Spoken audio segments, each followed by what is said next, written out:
오늘은 사도를 세워라 라는 제목으로 함께 은혜를 나누도록 하겠습니다. 제가 어제 기도하는데 하나님이 저에게 이런 말씀을 주셨어요. 설교할 때 내 지식을 자랑하지 말고, 너 자신을 자랑하지 말고, 너 영성이 얼마나 깊은지 그걸 자랑하지 말고, 내가 주는 말씀을 제대로 대어내라. 한 번이라도 대어내라. 내내 대어내라가 아니라 예배 시간, 설교 시간 내에 한 번이라도 대어내라. 하나님이 저에게 얼마나 감사한지 몰라요. 한 번이라도 하라고 주니까 내내 하려면 얼마나 힘들어요. 그래서 오늘 그 말씀 붙잡고 하나님의 은혜를 함께 나누기를 소망합니다. 예수님께서 하신 일들을 보면 제일 중심이 천국이셨어요. 회개하고 천국을 믿어라. 천국을 전파하시는데 예수님은 가장 집중하셨습니다. 그래서 이 천국을 전파하시는데 홀로 하실 수 없으시니까 예수님께서 제자를 세우셨습니다. 제자 몇 명을 세우셨냐면 12명을 세우셨습니다. 그런데 제자 12명 중에 한 명이 배반을 하였습니다. 그 이름이 누구죠? 가룟 유다입니다. 유다라는 이름은 자기 본명이고 가룟이라는 이름은 가룟 지방에 사는 유다라는 말입니다. 이스라엘 사람들은 자기 이름 앞에 자기가 사는 지역의 이름을 먼저 이렇게 적습니다. 많은 사람이 예수님의 제자 한 명 유다가 배반한 것을 보고 이런 생각을 하는 사람들이 있습니다.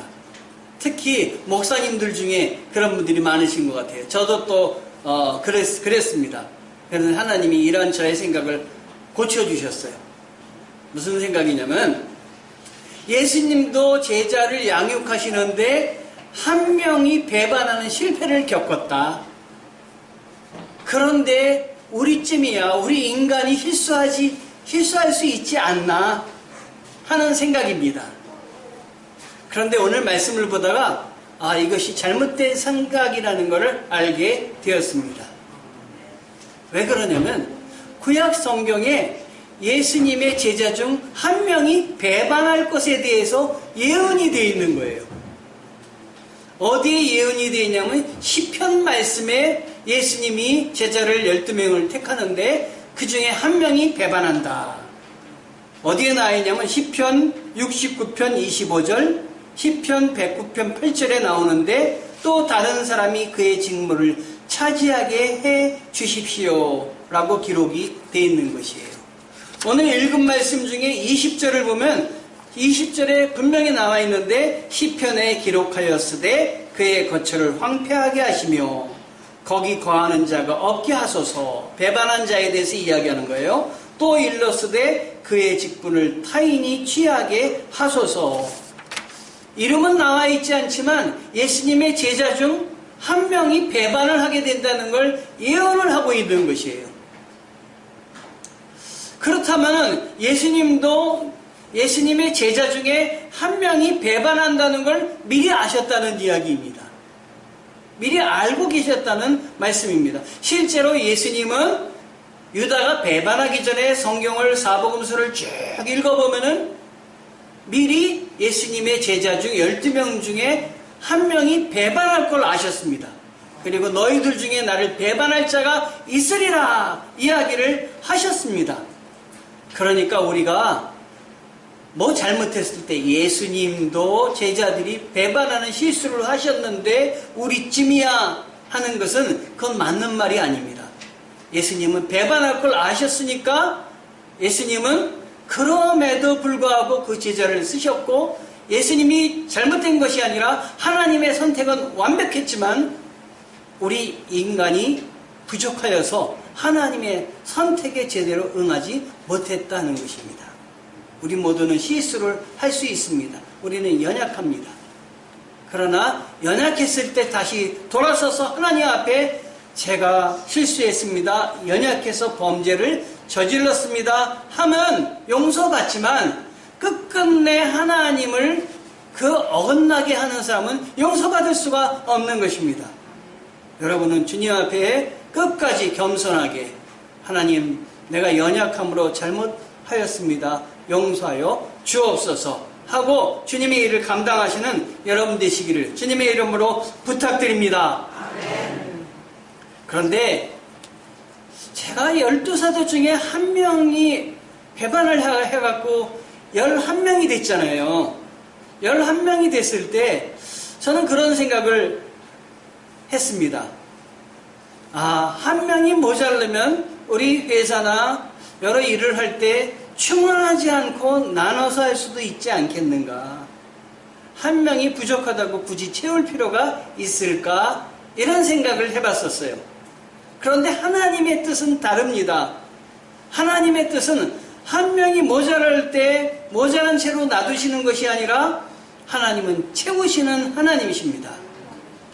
우리가 잘못했을 때 우리의 잘못을 끊어내치시고 다시는 그 부분을 채우지 않는 분이 하나님이 아니라 하나님 우리가 잘못했을지라도 고쳐서 쓰시고 위로하시고 그리고 감당하게 하시는 분이 하나님이십니다.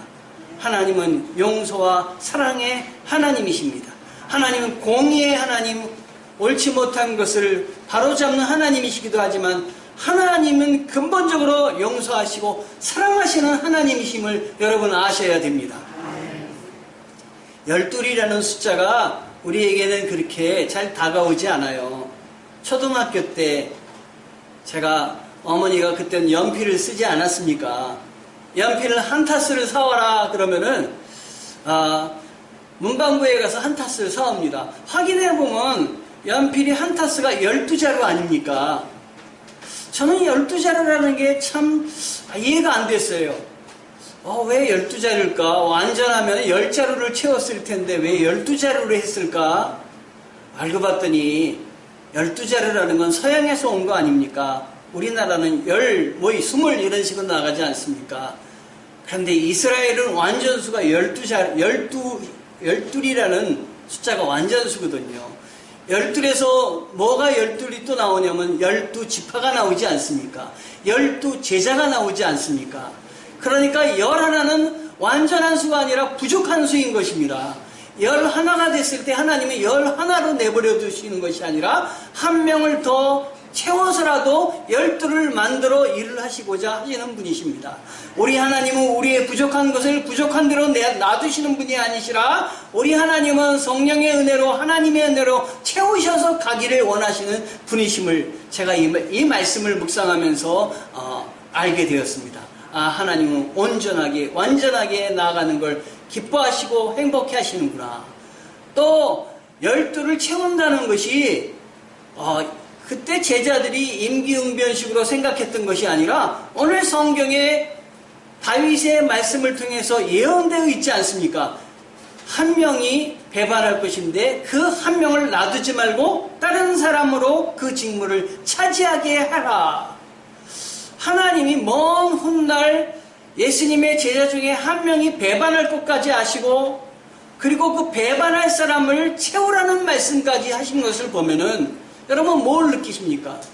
하나님이 우리의 모든 것 속속들이 다 들여다보고 계신다. 여러분의 처지를 다 알고 계신다. 내가 신음하는 것까지 하나님은 다 보고 계신다. 여러분이 기도하지 못할지라도 여러분이 정말로 힘든 가운데 몸을 움츠리고 있을지라도 우리 하나님은 그 모든 것까지 다 보고 계신다. 그러므로 우리는 하나님 앞에 우리의 진심으로 우리가 하나님 앞에 깨끗함과 거룩함으로 하나님 앞에 서려고 해야 하는 것입니다. 아멘. 그 다음에 이렇게 한 명이 부족했을 때 이제 채우게 됩니다. 그런데 채우는 것을 어떻게 채우느냐? 인간적인 방법과 하나님의 방법이 다 동원이 되었습니다. 채울 때 하나님이 쓰신 방법은 제비뽑기였고 인간적인 방법은 인간이 선택한 방법이었습니다. 그래서 제자들이 선택을 해서 복수로 하나님 앞에 내놓습니다. 2명을 추천을 했는데 하나는 요셉이라는 사람이고 하나는 마티아라는 사람입니다. 그리고 자격이 있는데 3가지 자격이 있어야 됩니다. 하나는 예수님이 요한이 세례로부터 승천하실 때까지 예수님과 동행하는 사람이 되어야 된다. 또 하나는 제자들과 동행하는 사람이 되어야 된다. 또 하나는 예수께서 부활하셨다는 것을 증언할 사람이 되어야 된다. 요 세 가지 조건이 있습니다. 요 세 가지 조건에 합당한 2명을 선택했다는 것입니다. 이 선택은 누가 한 거냐면 예수님의 제자들이 기도하면서 2명을 선택한 것입니다. 그런데 이 2명을 놓고 2명 중에 뽑기는 어떻게 했냐면은 제비 뽑기로 했습니다. 우리는 제비 뽑기 할 때 줄을 2개 이렇게 긴 줄, 조그만 줄을 갖다 놓고 긴 줄을 뽑는 게 승리하는 거다. 작은 줄을 뽑는 건 지는 거다. 그런 제비 뽑기를 해본 적이 있으실 거예요. 그래서 한쪽은 이렇게 놓고 한쪽은 짧은 거 숨겨가지고 2개 중에 하나 선택하라고 했는데 저도 그런 제비 뽑기를 뽑은 경험이 있습니다. 딱 뽑았는데 긴 줄을 뽑았을 때 그 기쁨 이루 말할 수가 없겠죠. 그런데 이스라엘 사람들의 제비 뽑기는 어떻게 뽑았냐면은 이 조약돌을 골라가지고 조약돌에다가 미리 표시를 한 거예요.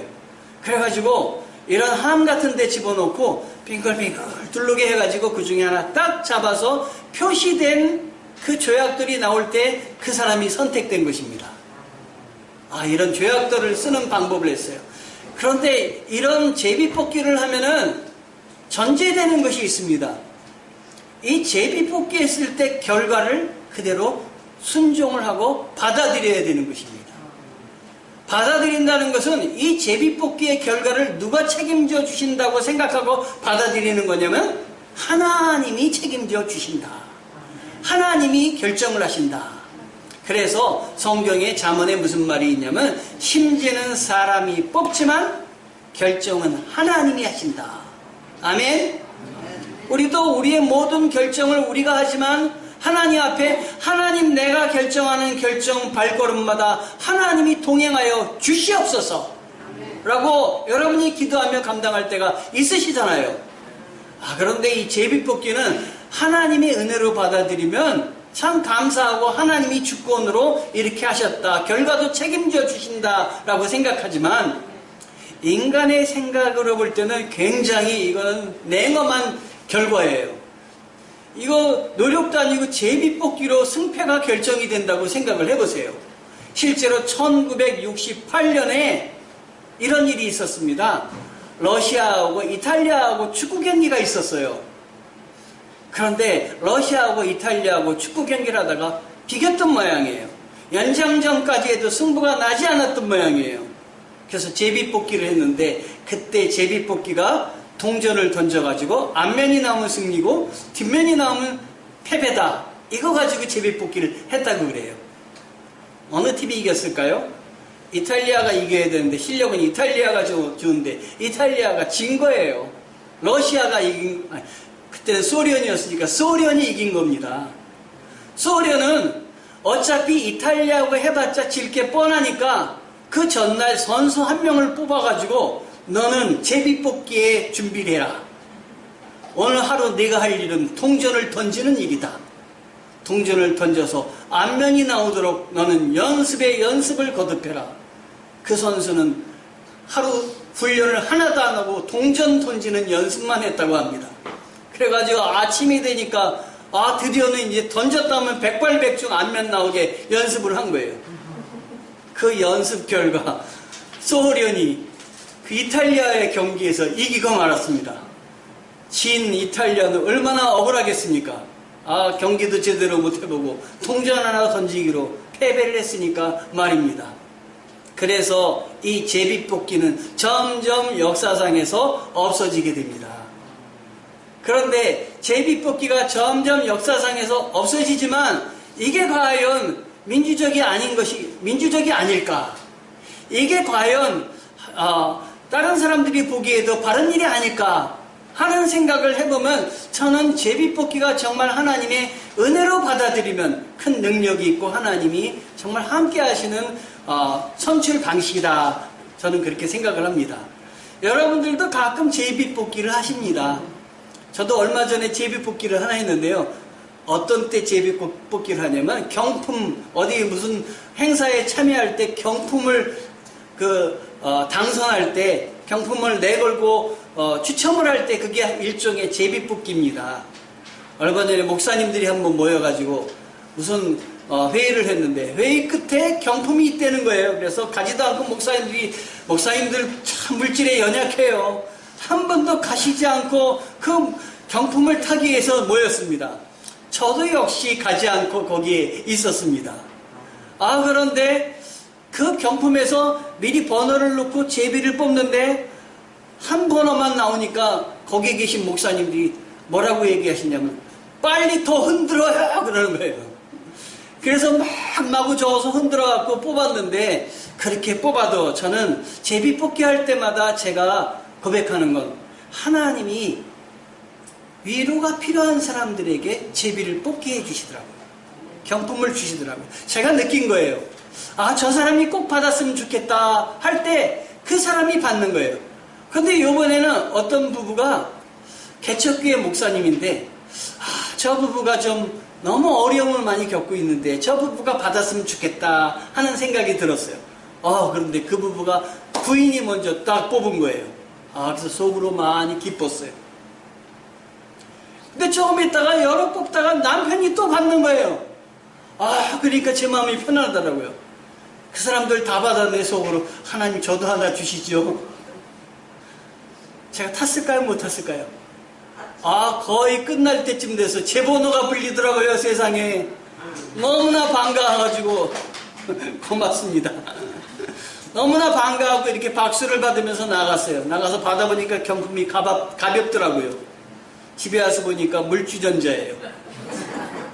물 끓이는 주전자. 그래도 얼마나 감사한지. 하나님이 필요한 사람들에게 제비를 뽑아 선출하게 하시는데 구약에 하나님이 이스라엘에게 왕이 필요하다고 했을 때 첫 번째 왕 사울을 제비 뽑기로 왕이 되게 하셨어요. 여러분, 우리 생각으로는 상상도 못하는 거예요. 왕을 뽑을 때 제비를 뽑아서 왕이 되게 하다니, 또 그걸 순종하다니. 그것은 뭘 말하냐면 하나님이 하시는 일은 제비 뽑기라도 우리가 순종하겠습니다 하는 하나님 주권을 인정할 때 가능하게 되는 일입니다.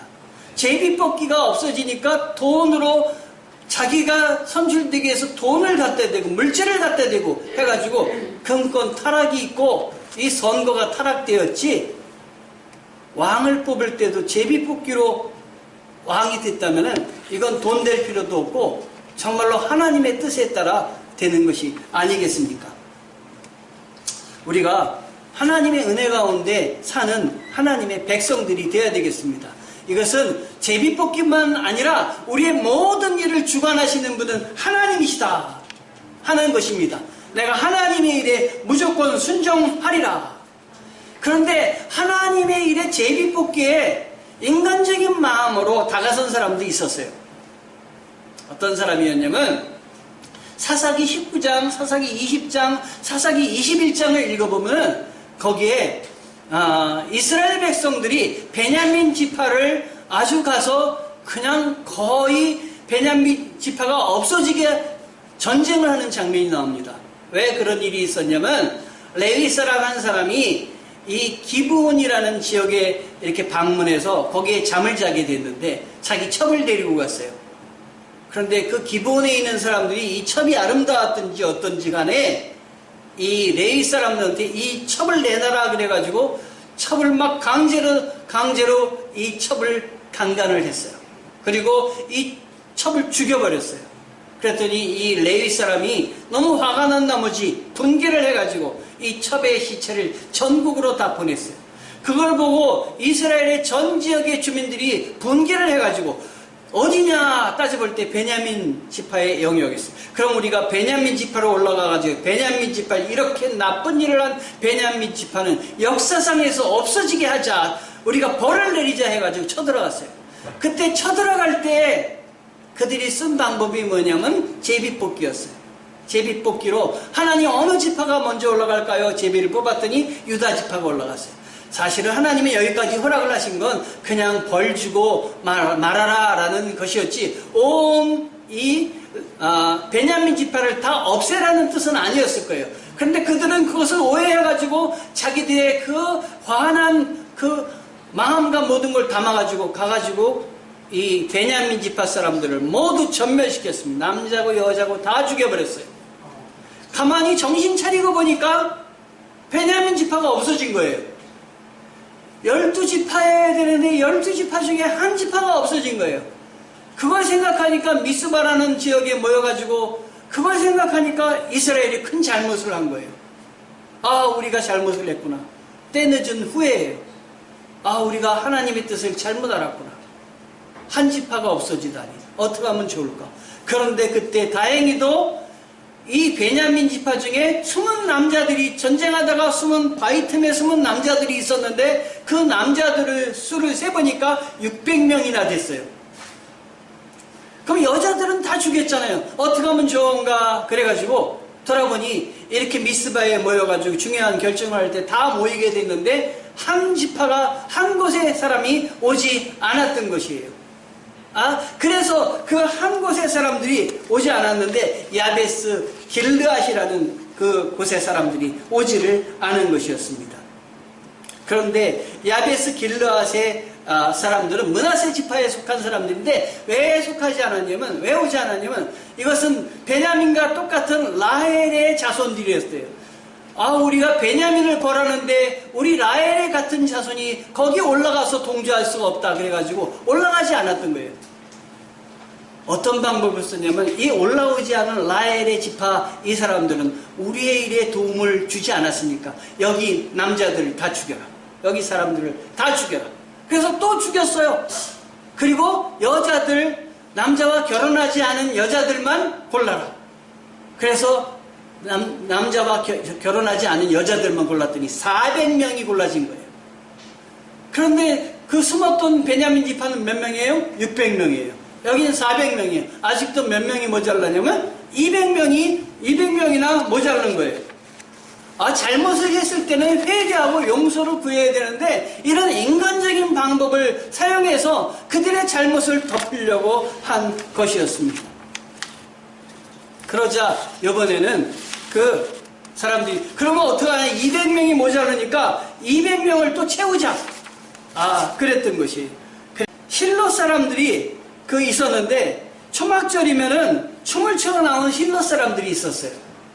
이 실로 사람들의 딸들을 200명을 순식간에 납치를 한 거예요, 이번에는요. 그래가지고 이 베냐민 지파 600명 중에 200명 아직도 부인을 얻지 못한 200명에게 갖다 준 거예요. 여러분, 춤을 추러 나왔다가 납치가 돼가지고 자기가 알지도 못하는 지역에 가서 알지도 못하는 사람과 살아야 하는 이 실로의 여자들은 얼마나 불쌍합니까? 이런 엄청난 죄를 짓고도 버젓이 살아가고 있는 것이 누구냐면 이스라엘의 그 12지파의 사람들이었습니다. 제비뽑기를 너무 과신하고 자기 뜻대로 생각을 했던 것입니다. 우리는 하나님의 방법을 생각할 때 하나님의 방법대로 생각해야 되며 하나님의 뜻대로 따를 줄 아는 사람이 되어야 되겠습니다. 우리 하나님께서는 이렇게 한 사람이 모자랐을 때 한 사람을 놔두시는 것이 아니라 채우시는 하나님이 하나님의 뜻입니다. 자, 우리가 생각할 때 이것을 받아들이는 것도 우리의 몫이에요. 여러분, 한 사람이 충원될 때 이건 하나님의 뜻이다라고 받아들이는 것, 이거는 하나님의 사람입니다. 예수님이 우리를 위해서 십자가에 달리셨습니다. 십자가에 달리셔서 우리를 구속하시고 우리를 죄에서 건져내시고 우리를 용서하여 주셨습니다. 이것은 무엇으로 받아들여야 되냐면 믿음으로 받아들여야 됩니다. 하나님이 우리를 위해 베푸신 하나님의 은혜와 능력이다. 이걸 받아들이지 않으면 주님과 아무 관계가 이루어지지 않는 거예요. 이걸 받아들이는 사람에겐 주님과 화목하는 화목 은혜를 주셔서 우리의 죄가 사함받고 우리 안에 하나님이 주시는 평화가 깃드는 것입니다. 이런 사람들에게는 부활이 주어지고 하나님 나라가 주어지고 그 하나님의 은혜가 넘치게 되는 것입니다. 그런데 우리 주님께서는 이 한 명 마띠아를 이렇게 2명 중에 선택을 했습니다. 그래서 그 마띠아라는 사람이 주님의 일을 대신하게 했던 것입니다. 그때도 제자가 필요하고 하나님의 일꾼이 필요했지만 오늘날도 제자가 필요하고 하나님의 일꾼이 필요한 것입니다. 하나님의 일꾼이 있어야 하나님의 말씀이 증거가 되지 않겠습니까? 그런데 하나님의 일꾼을 하나님은 지금도 부르시고 선택하고 계신데 그 부르시는 사람이 누구냐? 바로 여기 있는 저와 여러분들이라 하는 말씀인 것입니다. 하나님의 말씀에 순종하는 여러분 되시기를 바랍니다. 사도의 자격이 있어서 사도가 되는 것이 아니고 하나님 보시기에 옳은 사람이기 때문에 하나님이 택하시는 것입니다. 제가 글을 읽다가 이런 글을 읽게 되었는데 참 은혜가 되어서 소개를 해드립니다. 하나님께서 당신을 쓰실 수 없다고 느껴질 때 다음의 사람들을 생각하며 기억하십시오. 노아는 술 취한 사람이었고 아브라함은 너무 노쇠하였고 이삭은 공상가였고 야곱은 거짓말장이었고 레아는 못생겼고 요셉은 학대받았었고 모세는 말을 잘 못했지요. 기드온은 두려워했고 삼손은 긴 머리에 바람둥이였고 라합은 기생이었고 에레미야와 디모데는 너무 어렸었고 다윗은 간음하고 살인하였지요. 엘리야는 심한 우울증 환자였고 이사야는 벌거벗은 설교자였고 요나는 하나님을 피해 도망하였습니다. 나오미는 과부였고 욥은 파선하였고 세례 요한은 벌레를 먹었고 베드로는 그리스도를 부인하였고 제자들은 기도하다 잠이 들었고 마르다는 모든 일에 대해 근심하였고 막달라 마리아는 귀신이 씌었었고 사마리아 여자는 여러 번 이혼했었고 삭개오는 키가 너무 작았습니다. 바울은 너무 율법적이었고 디모데는 궤양이 있었고 심지어 나사로는 죽었던 사람이었습니다. 이제 더 이상의 핑계는 없습니다. 그럼에도 불구하고 이렇게 연약하고 부족한 사람을 쓰시려고 하는 것이 하나님이십니다. 어쩌면 그렇기 때문에 하나님이 더 쓰시는지 모르겠습니다. 어쩌면 부족하기 때문에 나를 드러낼 수 없게 만드시고 하나님을 드러내게 하시는지 모르겠습니다. 여러분을 하나님께서는 지금까지 여러 번 살리셨습니다. 인생을 생각하면 하나님이 살리신 것이 얼마나 많이 있습니까? 왜 살리셨습니까? 잘 먹고 잘 살라고 우리의 삶을 연장시키라고 살리셨습니까? 하나님의 일을 하라고 살리셨습니다. 나를 더 높이지 말고 하나님을 높이라고 살리셨습니다. 이제 하나님을 높이는 제자들 일꾼이 되시기를 주님의 이름으로 축원합니다. 기도하시겠습니다.